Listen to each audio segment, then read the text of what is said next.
오늘 본문에서 이스보셋은 죽습니다. 자기 부하 병사들에게 암살을 당합니다. 이스보셋이 죽었다는 말은 이제 다윗이 통일 왕국의 왕으로서 나라 전체를 다스릴 시간이 코앞에까지 왔다라는 사실을 얘기합니다. 오늘 본문 말씀을 통해서 하나님께서는 자신이 스스로 하신 말씀을 어떻게 이루시는지 살펴보고, 그리고 하나님께서 말씀을 이루어 가시는 이 세상의 현장 속에서 하나님의 말씀은 여전히 이루어질 것인데, 그 속에서 하나님을 모르는 사람들과 하나님을 믿는 사람들의 삶이 어떻게 달라지는지 함께 생각해 보도록 하겠습니다. 지난주에 봤던 사무엘하 3장 1절 첫 번째 말씀인데, 오늘 본문을 설명하기 전에 먼저 읽고 본문을 설명하겠습니다. 사무엘하 3장 1절, 사울의 집과 다윗의 집 사이에 전쟁이 오래매 다윗은 점점 강하여 가고 사울의 집은 점점 약하여 가니라. 이 말씀이 이제 계속 이루어지는 거예요. 다윗의 인생 속에, 그리고 사울이 죽고 난 그 이후에 그 자손들의 삶 속에. 왜냐? 이게 하나님께서 하셨던 말씀이기 때문인 것이죠. 자, 이런 관점을 조금 머릿속에 염두에 두시고 오늘 본문을 살펴보겠습니다. 4장 1절, 사울의 아들 이스보셋은 아브넬이 헤브론에서 죽었다함을 듣고 손의 맥이 풀렸고 온 이스라엘은 논란이라. 아브넬이 죽었습니다. 우리가 지난주에 본 내용이었죠. 아브넬이 이스보셋과 사이가 틀어져서 다윗에게 북쪽 왕국을 다 넘기겠다고 하면서 다윗과 평화협정을 맺기 위해 다윗이 왕으로 있는 헤브론까지 갔었어요. 근데 거기서 이제 암살을 당했죠. 누구한테 암살을 당했냐?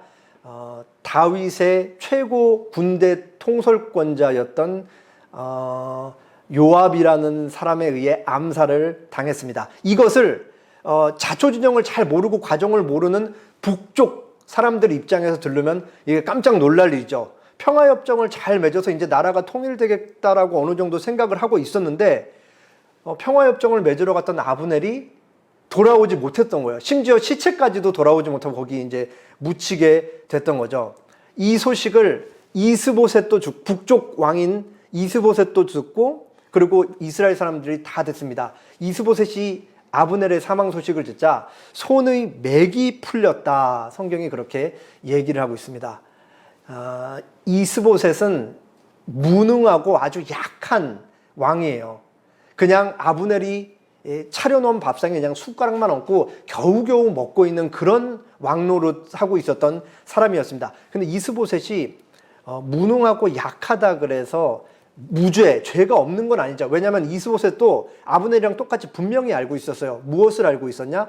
하나님께서 다윗을 통일 이스라엘의 왕국의 차기 왕, 사울의 다음 왕으로 세웠다는 걸 분명히 알고 있었죠. 근데 이스보셋도 아브넬 등 뒤에 숨어가지고 그냥 자기도 왕노릇하는 게 그냥 좋으니까 그 등 뒤에 숨어서 하나님의 뜻을 알고 있었으면서도 계속 왕노릇하면서 하나님의 뜻을 거스르고 있었다라는 점에서는 여전히 유죄인 것입니다. 아무리 아브넬과 이스보셋 사이가 틀어졌다 그래도 이스보셋에게 아브넬은 사실 자신의 전부이죠. 자신을 유일하게 지켜줬던 사람이고, 물론 그게 자기 욕망에 따른 것이라고 할지라도 자기를 지켜줬던 사람이고, 아브넬 한 사람에 의해 자기가 왕노릇이라도 하고 있을 수 있었기 때문입니다. 그래서 이 이스보셋에게 아브넬이라는 존재는 자기의 전부이고 자기의 분신과도 같으며 유일한 안식처인 거예요. 그러니까 그 이스보셋은 하나님을 안식처로 둔 사람이 아니고 아브넬이라는 사람을 안식처로 뒀던 사람이었습니다. 근데 이제 그 아브넬의 사망 소식이 들리니까 이제 내 삶도 다 끝났구나 하면서 이제 손에 맥이 풀리고 온몸에 기가 다 빠졌던 것이죠. 그리고 북쪽 이스라엘 사람들도 평화롭게 모든 게 진행될 줄 알았는데 갑자기 아브넬이 죽었다는 얘기를 들으니까 다윗이 무력으로 나라를 통일하려나? 그러면 우리는 지금까지 아브넬을 쫓아서 이스보셋을 왕으로 섬기고 있는데 우리한테도 큰 화가 오진 않을까, 뭐 이런 이제 걱정들을 하고 있으면서 이제 이스라엘한테 다들 아브넬의 죽음 소식에, 사망 소식에 놀랐던 것입니다. 그리고 2절 3절에는 이스보셋의 두 명의 군 지휘관, 약탈 전쟁을 일삼았던 군대들을 지휘하는 지휘관 두 사람이 소개됩니다. 레갑과 바나라는 사람이에요. 이 사람들도 이제 아브넬의 사망 소식을 듣죠. 그리고 이제 많은 생각을 하는 거예요. 아무리 봐도 저 무능한 이스보셋 밑에서는 우리가 아무것도 할 수 없겠다라는 판단이 든 거죠. 그래서 이제 무슨 생각을 했냐? 이 위기를 기회로 만들어야겠다라는 생각을 하게 된 거예요. 아주 잘못된 생각과 판단을 했던 거죠. 그리고 4절 보시면 사울의 아들 요나단에게 다리를 저는 아들 하나가 있었으니 이름은 무비보셋이라. 전에 사울과 요나단이 죽은 소식이 이스라엘에서 올 때에 그의 나이가 5살이었는데 그 유모가 안고 도망할 때 급히 도망하다가 아이가 떨어져 절개되었더라. 갑자기 무비보셋이라는 사람을 소개를 하는 거예요. 사실 이 4절 무비보셋에 대한 소개는 빠져야지 이 문맥 흐름상 훨씬 자연스러워요. 근데 사무엘 하루를 기록하고 있는 저자가 일부러 이 부자연스러운 무비보셋에 대한 기록을 거기 삽입시켜 놓고 있는 것이죠. 그러면서 독자인 우리들에게 뭔가를 알려주고 하고 싶은 것입니다. 그러다가 무비보셋이 이런 사람이 있었다라고만 얘기하는 게 아니고 그가 5살 때 있었던 일까지도 거기 부연 설명을 해놓고 있는 거죠. 5살 때 무슨 일이 있었어요? 사울과 요나단이 블레셋과의 전쟁에서 죽고 그 소식이 전달되었을 때 무비보셋의 유모가 너무 놀라가지고 급히 무비보셋을 안고 도망가다가 아이가 이제 유모 품에서 떨어진 거예요. 그때 아이가 다리를 심하게 다쳐갖고 5살 때부터 절개되었다라는 소식을 우리에게 알려주고 있는 것이죠. 여기서 중요한 사실이 뭐냐면 무비보셋이 누구냐 하는 거죠. 무비보셋은 요나단의 아들인 거예요. 그러니까 여기서 지금 우리가 오늘 본문에서 보면은 계속 얘기하고 있는 게 사울과 관련된 사람들, 사울의 아들 이스보셋도 그냥 이스보셋이라고 설명되지 않고 보시면은 사울의 아들 이스보셋이라고 설명하고 있어요. 그리고 무비보셋도 그냥 무비보셋이라고 얘기하지 않고 사울의 아들 요나단의 아들 무비보셋. 그러니까 성경이 지금 뭘 얘기하고 있어요? 사울의 왕가가 이제 다 몰락의 길을 갖고 있다. 사울에게 속한 사람들은 이제 다 몰락의 길을 갖고 있다는 것을 우리에게 알리고 있는 것이죠. 그리고 이때 당시에 이스라엘 왕의 제일 중요하게 생각되는, 외적으로 생각되는 덕목이 뭐예요? 항상 전쟁에 참전을 해서 전쟁 준비가 되어 있어야 되는데 이제 무비보셋은 다리가 불편하니까 이스라엘 왕으로는 부적합한 사람이다라는 것을 얘기를 하고 있는 거예요. 그러니까 이제 다윗이 왕이 점점 되어가는데 가까워져 가고 있다는 것을 우리에게 알리고 있는 것이죠. 그리고 이 이야기는 다시 머릿속에 딴 생각을 했던 레갑과 바하나에게로 돌아옵니다. 레갑과 바하나는 밀을 가지러 간 척 그렇게 그 왕이 자고 있는 왕 그 집에 들어가서 왕을 암살하죠. 배를 찌르고 죽인 다음에 목을 베어서 그것을 가지고 다윗에게로 갑니다. 조금 긴데 제가 10절까지 읽고 여러분이 11절 읽어주세요. 헤브론에 이르러 다윗 왕에게 이스보셋의 머리를 들이며 아뢰되 왕의 생명을 해하려 하던 원수 사울의 아들 이스보셋의 머리가 여기 있나이다. 여호와께서 오늘 우리 주 되신 왕의 원수를 사울과 그의 자손에게 갚으셨나이다. 이 말도 안 되는 소리가 있죠. 하나님의 이름을 들먹이면서 자기들의 욕심을 위해, 미래를 위해 왕을 죽여놓고 하나님이 이 모든 일을 하셨습니다 이러면서 그 이스보셋 머리를 다윗 앞에 갖다 주고 있는 거예요. 9절 다윗이 부에롯 사람 림몬의 아들 레갑과 그의 형제 바하나에게 대답하여 그들에게 이르되 내 생명을 여러 환난에서 현난 가운데 건지신 여호와께서 살아계심을 두고 맹세하노니 전에 사람이 내게 알리기를 보라 사울이 죽었다 하며 그가 좋은 소식을 전하는 줄로 생각하였어도 내가 그를 잡아 시글락에서 죽여서 그것을 그 소식을 전한 가품으로 삼았거든. 하물며 악인이 의인을 지위에 지칭하기 위해서 죽인 것이겠느냐. 그런즉 내가 악인을 기름인 죄를 너희에게 갚아서 너희를 이 땅에서 없이 하지 아니하겠느냐 하고. 우리가 지금 사무엘상 4장을 보고 있죠. 사무엘하 1장부터 사람들이 계속 죽어나갔어요. 사무엘하 1장에서는 뭐 실제로는 그 아말렉 사람이 사울을 죽인 건 아니지만 어쨌든 거짓말을 했죠. 아말렉 사람이 사울 죽은 것을 보면서 사울의 왕관과 팔고리를 챙겨와서 다윗에게 갖고 와서 이제 자기 상 좀 달라 뭐 이런 게 이제 마음을 숨기고 이제 왔었잖아요. 그러면서 거짓말을 했다가 그 사람 어떻게 됐어요?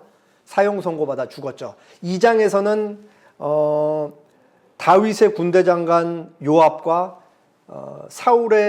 이스보셋의 군대 장관 아브넬이 병사들 12명씩 붙여서 다 죽이게 하고 국지전이 일어나고 그리고 그 추격전이 일어나는데 아브넬이 그 요압의 막내 동생 그 아비새를 창으로 이렇게 찔러 죽이는 사건이 발생했고 그리고 3장에는 요압이 자기 동생에 대한 복수와 그리고 정치적인 야욕 때문에 협상을 맺으러 왔던 아브넬을 그렇게 암살을 하게 되고 그리고 오늘 본문 4장에서 또 사람이 죽죠. 이스보셋이 자기 부하 병사들 레갑과 바하나에 의해 암살을 당합니다. 근데 이 4장에 나온 사람들 레갑과 바하나의 죄질이 제일 나빠요.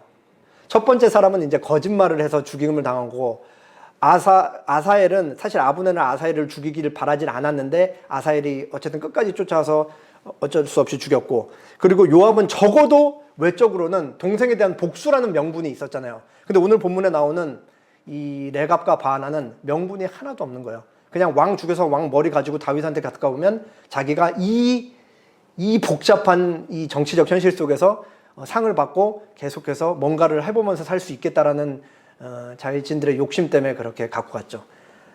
잘못된 판단이라는 게 바로 드러나죠. 다윗은 레갑과 바하나를 전혀 반기질 않습니다. 오히려 호통을 치죠. 여기서 이제 우리가 한 가지 알아야 될 사실이 있어요. 다윗의 머리와 이 마음속에는 한 가지 큰 구상이 있고 꿈이 있는 거예요. 하나님께서 다윗에게 기름을 부으시고 어느 순간부터는 다윗이 자기가 이스라엘 통일왕국의 왕이 될 것을 알았는데 다윗은 하나님을 사랑하고 하나님을 믿는 사람이잖아요. 그러니까 이 나라를 어떻게 세워야 될지에 대한 구상을 늘 하면서 살아왔던 거예요. 사울을 보면서 좋은 점은 분명히 취했겠지만 단점은 반면교사로 삼아서 내가 이런 것은 나라를 그 나라의 왕이 됐을 때 절대 하면 안 되겠다. 특별히 다윗의 마음속에 제일 중요한 게 뭐냐면 하나님을 사랑하는 사람으로서 이 나라가 하나님 나라가 되도록 사랑과 정의가 반드시 구현되는 나라로 만들어야겠다는 생각이 늘 머릿속에 있는 거죠. 근데 레갑과 바하나가 대뜸 와가지고 이스보셋 머리 갖고 와서 우리한테 한 자리 주십시오 하니까 다윗이 그러니까 굉장히 이제 화가 난 거죠. 그러면서 질책을 하면서 뭐라고 얘기를 하냐면 여호와께서 우리 주 되신 왕의 원수 사울과 그의 자손에게 갚으셨겠습니다 하면서 왕의 머리를 갖고 오시니까 다윗이 내 생명을 여러 환난 가운데 건지신 여호와께서 살아계심을 두고 맹세한다 하면서 이 사람들을 이제 사형 선고를 내리는데 이 말이 무슨 말이냐면 내가 지금까지 무수히 많은 환난이 있었는데 하나님께서 나를 늘 지켜주셨다. 그러니까 니네가 이런 쓸데없는 짓 하지 않아도 하나님께서 나를 반드시 왕의 자리까지 이끌고 가실 것이다라는 신앙 고백이 담겨져 있는 거예요. 그러면서 이제 니들이 큰 잘못을 했다. 그러면서 이제 사무엘 하 1장에 있었던 아말렉 사람 얘기, 니들이 그 사람이랑 똑같은 짓을 하고 있다 얘기를 하는 거죠.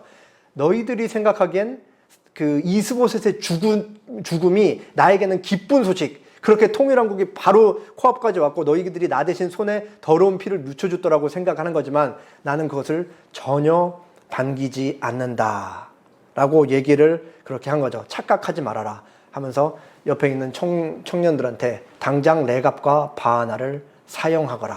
그래서 레갑과 바하나가 죽습니다. 그리고 이 그들이 갖고 왔던 이 시체의 이 머리를 가지고 장례를 치러주죠. 아브넬 옆에 같이 묻어줘요. 참 살아생전에 아브넬과 이스보셋은 어떻게 보면 애증의 관계였는데 죽어서도 이제 같은 자리에 그렇게 묻히게 됩니다. 오늘 본문의 마지막이 어떻게 끝나요? 레갑과 바나의 죽음 다음에 결국 마지막의 결론은 이스보셋이 죽었다. 이스보셋의 장례가 치러졌다. 다윗이 이스보셋을 장례 치러졌다. 이렇게 끝나죠. 이스보셋의 죽음으로 끝나는 거예요. 자, 다시 봅니다. 사무엘하 3장 1절. 사울의 집과 다윗의 집 사이에 전쟁이 오래매 다윗은 점점 강하여 가고 사울의 집은 점점 약하여져 갔다. 이제 사울 왕가 문제는 다 해결이 됐어요.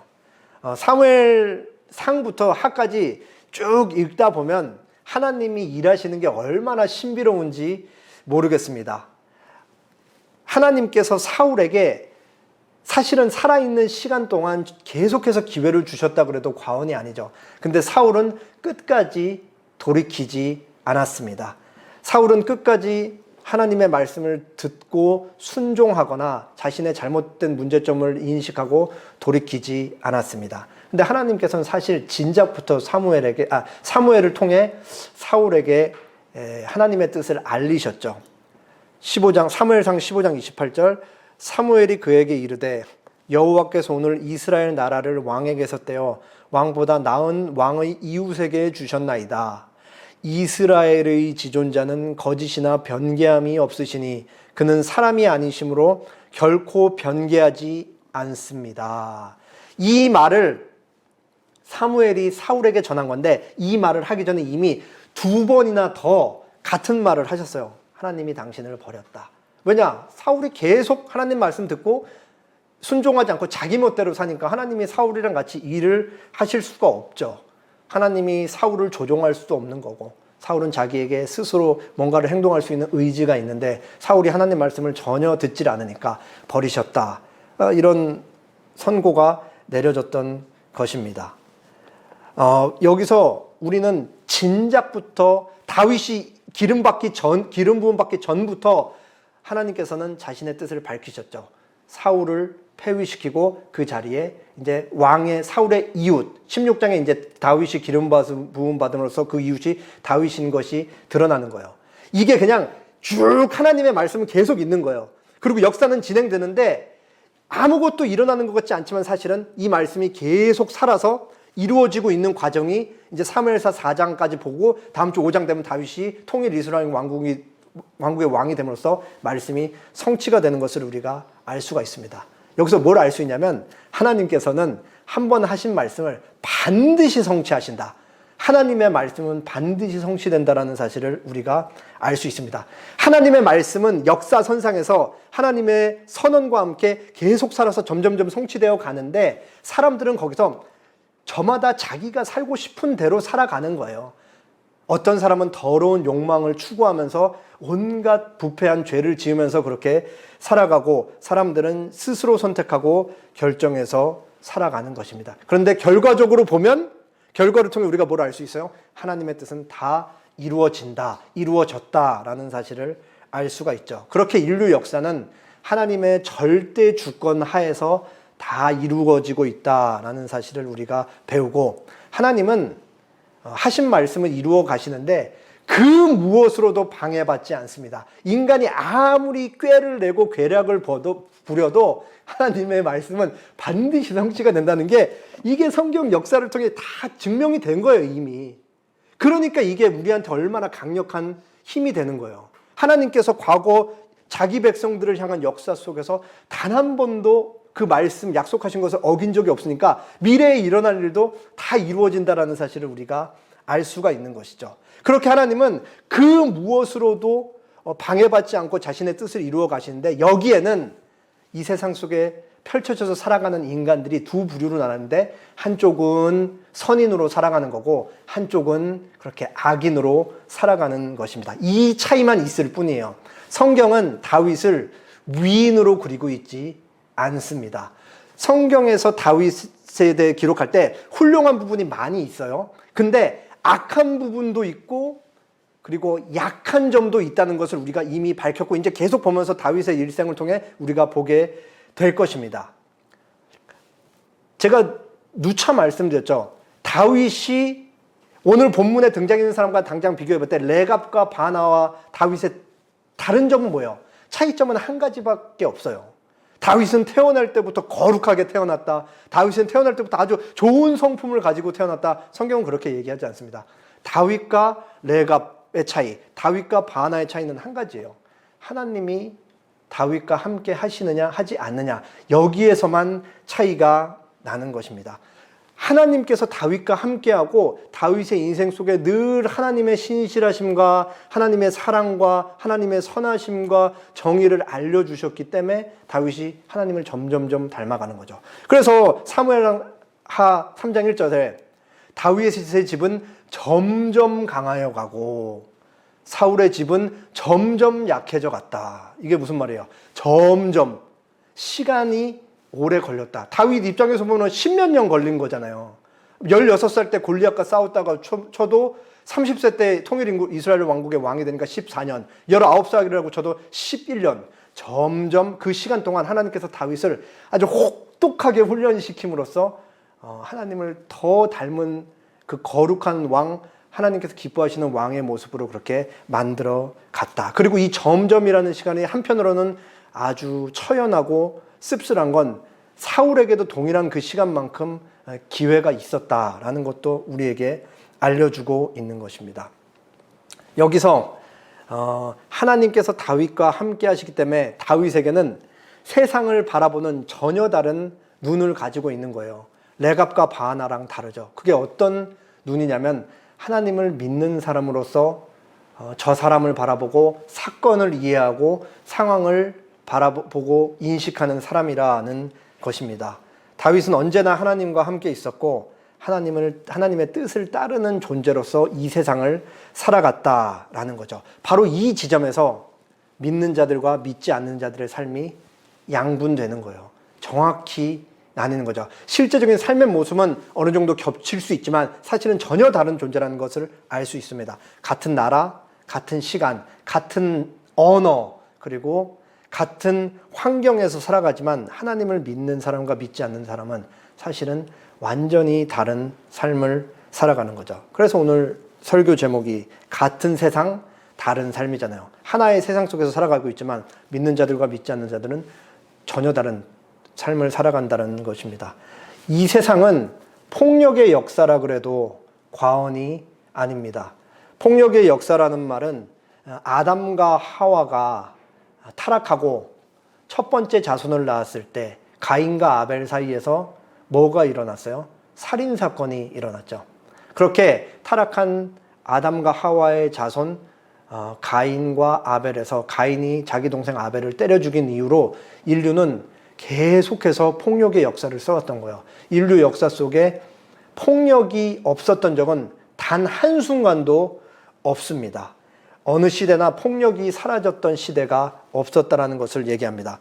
뭐 그냥 성경 어디를 살펴도 다 그 폭력의 역사가 나오는데 오늘은 사무엘하 4장이니까 사무엘하 본문만 갖고 얘기를 해보면은 1장에서 그 아말렉 사람의 행태, 그리고 끊이지 않는 블레셋과 이스라엘 사이에 전쟁이 있었고, 그리고 북쪽과 남쪽, 이스라엘 내에서는 북쪽과 남쪽이 나뉘어서 다 자기들의 욕심 때문에 내전을 일으켜서 부하 병사들 다 죽이게 만들고, 그리고 아브넬이 아사엘 죽인 일, 그리고 그 복수로 요압이 아브넬을 죽인 일, 오늘 본문에 레갑과 바하나가 자기 왕 이스보셋을 죽인 일, 이게 다 폭력의 역사인 거예요. 그리고 진흙탕이죠. 전부 거기에 그 인간들의 이 자신들의 그 욕망을 충족시키기 위한 자신들의 그 이기심이 자리하고 있었고, 그 이기심이 끊임없는 폭력을 만들어냈다는 것을 우리가 보는 것입니다.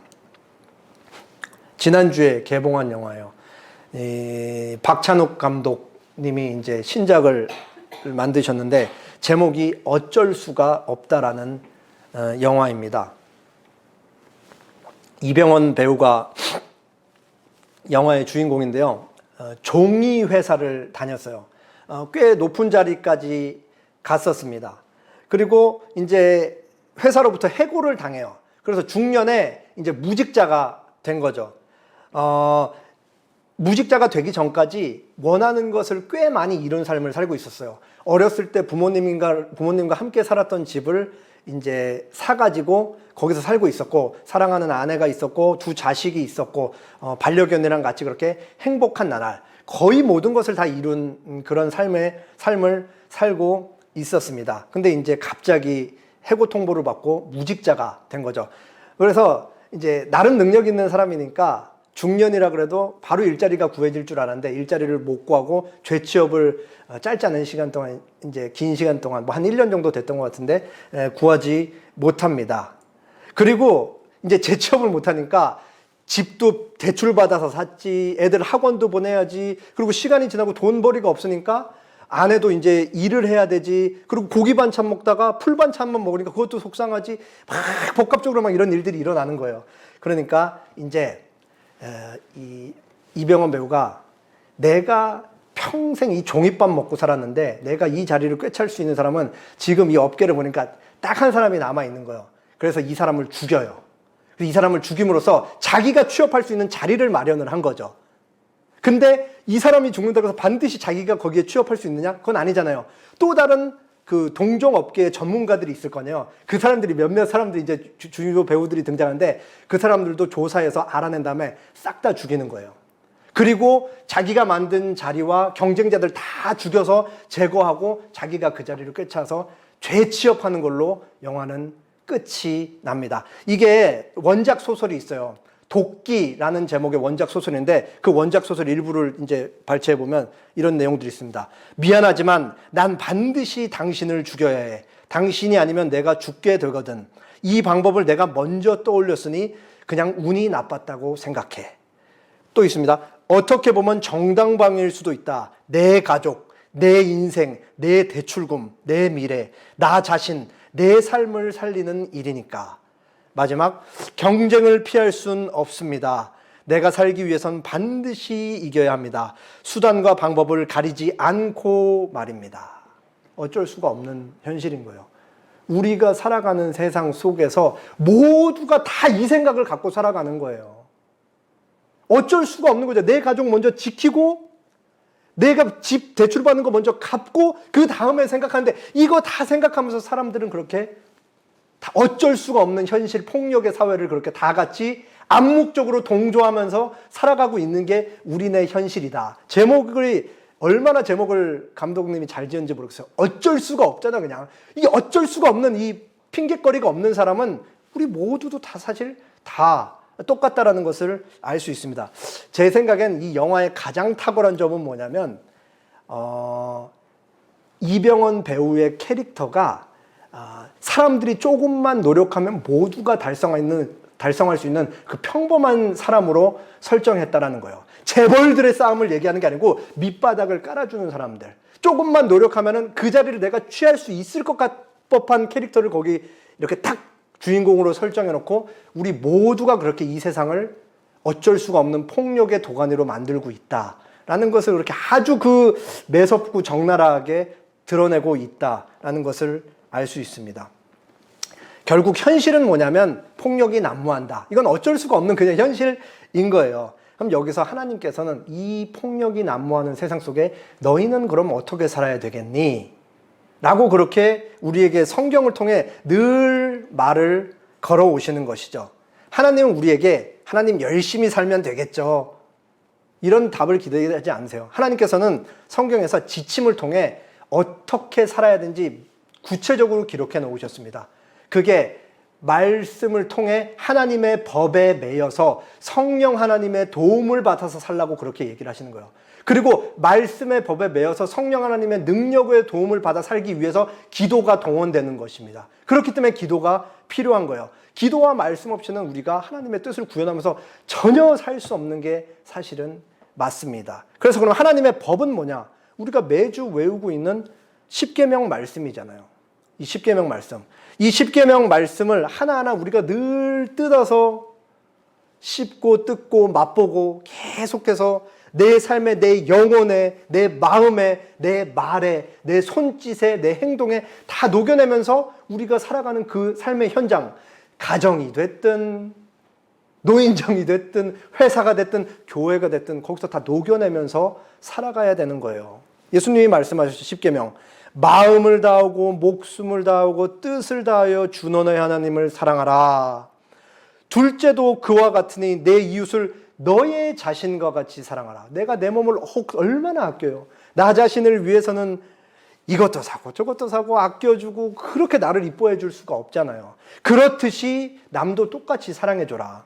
하나님을 모든 인격과 너의 마음과 힘과 정신을 다해서 사랑하라. 그리고 하나님을 사랑하는 것과 이웃을 사랑하는 것은 똑같은 거다. 이웃을 사랑하는 게 하나님을 사랑하는 것이고 하나님을 사랑하는 게 이웃을 사랑하는 것이다. 이렇게 얘기하고 있죠. 8계명 하나만 제가 조금 간단하게 말씀드려 볼게요. 도둑질하지 말라. 목사의 직무가 뭐예요? 목사는 뭘 해야 되는 사람이죠? 성도들을 말씀으로 잘 가르쳐서 성도들이 하나님의 뜻을 따라 살고 그렇게 하나님께 영광을 돌리도록 돕는 사람이 목사인 거예요. 목사 자신도 그렇게 살아야 되고. 그런데 목사인 제가 설교 준비에는 관심이 없고 하나님의 말씀을 밝히 드러내서 가르치는 데는 관심이 없고 엄한 데 빠져갖고 맨날 딴짓만 하고 돌아다닌다고 해보세요. 그러면 이거 뭐예요? 하나님 앞에 도둑질하는 거예요. 나이 들어서 어른이 누가 마트에 가서 물건을 훔치겠어요. 그런 도둑질은 안 한다고요. 그러면은 나 도둑질 안 하니까 나 10계명 중에 8계명 잘 지키고 사네? 이렇게 생각할 수 있잖아요. 그게 아니라고요. 직장 다니는 사람한테는 일하는 시간에 딴짓하면 그게 하나님의 시간을 도둑질하는 거고 하나님의 맡겨준 직분을 도둑질하는 거라고요. 8계명 도둑질하지 말라는 말씀만 가지고도 우리가 어떻게 하나님을 사랑하고 이웃을 사랑하는지 이웃을 도둑질하지 않음으로써 어떻게 살아가는지 이것을 생각하면 무수히 많은 우리 삶 속에 구체적으로 우리가 적용해야 될 것들이 나온다고요. 하나부터 10가지 계명을 다 하면은 우리가 만나는 사람과 그 사람들과 대화하는 방식, 그 사람들이 하는 말, 그 사람들의 표정을 통해 내가 하는 반응 같은 것들이 전부 다 이 사랑의 법에 걸린다라는 것을 알 수가 있습니다. 기독교인은 그냥 사는 게 아니에요. 이런 거 다 고민하면서 사니까 얼마나 진지하고 인상 쓰고 치열하게 살 수밖에 없어요. 기독교인 중에 여기 내 찬자 안 그려져 있는 사람들은 다 그거 가짜다. 뭐 이렇게까지 얘기할 수가 있는 거죠. 이렇게 치열하게 살아가고 고민하면서 살아가는데 하나님께서 우리에게 내적 평안을 주시는 거예요. 그 내적 평안은 성령 하나님이 기뻐하실 때 우리에게 내적 평안이 생긴다라는 것입니다. 그럼 하나님이 이렇게 말씀하신 거죠. 너희의 가치를 봐라. 내가 왜 너희에게 내 말씀을 두고 내 이름을 두고 성령 하나님의 도움을 통해 이렇게 살아가라고 하느냐. 너희가 어떤 존재냐. 나의 생명을 통해 너희가 사게 된 바, 내가 내 생명을 주고 너희를 내 것으로 만들지 않았냐. 그토록 소중한 존재인데 너희의 가치가 그렇게 하나님과 같은 가치인데 그렇게 그 하나님을 모르는 더럽고 부패한 사람들과 같은 삶으로 똑같이 뒹굴면서 살면 되겠냐? 그것은 아니다. 가치 있는 삶을 살아라. 내가 하나님, 나 자신이 죽을 수 없는 하나님이 죽기 위해서 내려오신 거잖아요. 그렇게 너희에게 가치를 부여한 것처럼 그 어떤 것으로도 바꿀 수 없는 가치를 삶의 격을 통해 증명하면서 사는 것이 바로 내가 너희에게 준 본분이다. 그렇게 해서 하나님께서 성경 전체를 걸쳐서 얘기를 하고 계신 거예요. 우리는 사실 걱정할 게 아무것도 없어요. 왜냐하면 하나님 말씀 이루어질 것이기 때문에 그런 거죠. 하나님께서 우리에게 예수님 다시 온 세상의 심판주로서 그리고 우리를 다시 데리고 와서 영원히 우리와 함께 살 신랑으로서 보내신다고 약속하셨잖아요. 예수님이 올라가시기 전에 우리에게 직접 약속하셨다고요. 그럼 그 말씀 반드시 이루어지는 거예요. 100% 이루어져요. 100%. 99%도 아니고 100% 이루어집니다. 그러니까 그 일이 이루어질 것이기 때문에 우리는 아무런 걱정할 필요도 없죠. 그리고 사실 우리 개인사에서 하나님의 뜻도 다 있을 것이고 에셀나무 교회에 대한 하나님의 뜻도 있는 거예요. 그러니까 하나님의 뜻대로 어차피 다 가게 돼 있어요. 여기서 우리는 걱정할 필요가 없죠. 근데 이 세상, 하나님의 말씀이 있는 이 세상 속에서 사람들은 저마다 하나님을 믿지 않는 사람들은 우리는 좀 거기에 동조하지 않고 하나님을 믿지 않는 사람들은 폭력의 역사를 써갑니다. 소극적으로는 남한테 짓밟히지 않기 위해, 도태되지 않기 위해, 무시당하지 않기 위해 그렇게 살아갈 것이고 적극적으로는 짓밟고 이기기 위해, 더 갖기 위해, 내 자존심 챙기기 위해, 그리고 떵떵거리면서 내가 적어도 이 정도는 유지하고 있지, 난 적어도 이 정도는 살고 있지, 그렇게 자신 있게 얘기하기 위해 폭력의 역사를 쓰면서 살아갈 것입니다. 그 안에서 우리는 우리의 삶을 살아가는 거죠. 기독교인으로서의 삶, 예수님으로부터 생명을 받아서 누리고 있는 사람들, 예수님과 하나가 돼서 연합이 되어 있는 사람들로서 그렇게 예수님이 이 땅에 살면서 보이셨던 모습을 그대로 그렇게 쫓아가라, 그렇게 우리가 요구받고 있는 것입니다. 마지막 말씀 고린도후서 5장 17절. 그런즉 누구든지 그리스도 안에 있으면 새로운 피조물이라. 이전 것은 지나갔으니 보라 새 것이 되었다더라. 예수님을 쫓아가는 삶, 예수님을 닮아가는 삶, 그것이 바로 새 것으로서의 그리스도인의 삶인 것입니다. 다 함께 기도하겠습니다.